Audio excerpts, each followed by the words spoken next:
Wizara ya mambo ya nje ya Urusi imesema Marekani imekubali kuwaachia raia wawili wa Urusi waliokuwa wametekwa wakati Marinera, meli ya mafuta yenye bendera ya Urusi, ilipotekwa kwa nguvu na jeshi la Marekani kwenye bahari ya Atlantic. Operesheni ya kukamata meli hiyo ilifanyika Januari 7 mwaka 2026 wakati vikosi maalum vya Marekani vilipoibuka na kudhibiti meli hiyo kati ya Iceland na Scotland kuelekea Urusi huko baharini. Uingiliaji huo umeonekana kama sehemu ya juhudi za Marekani kusitisha usafirishaji wa mafuta unaokiuka vikwazo vya kiuchumi dhidi ya makampuni na nchi kama Venezuela na Iran.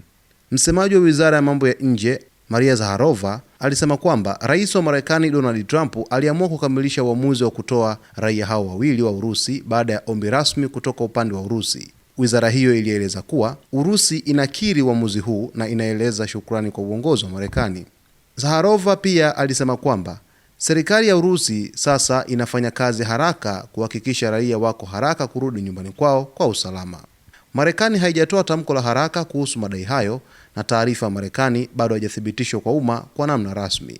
Tukio hili limeongeza mvutano kati ya Moscow na Washington, likihusisha masuala ya sheria za kimataifa za baharini na utekelezaji wa vikwazo vya kiuchumi. Marekani imedai meli hiyo ilikuwa sehemu ya Shadow Fleet, kundi la meli zinazokiuka vikwazo vya mafuta, ingawa Urusi imepinga hatua hiyo kama ukiukwaji wa haki za kimataifa.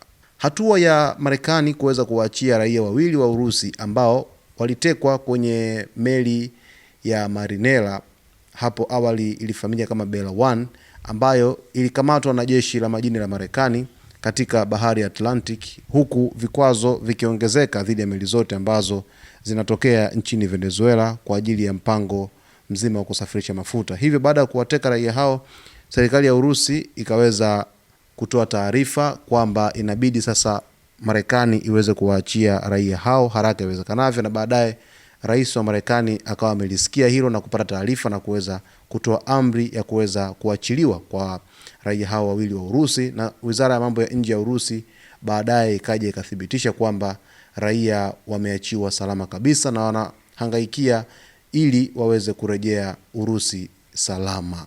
Basi kwa taarifa zaidi usiache kusubscribe, kulike, kucomment pamoja na kushare.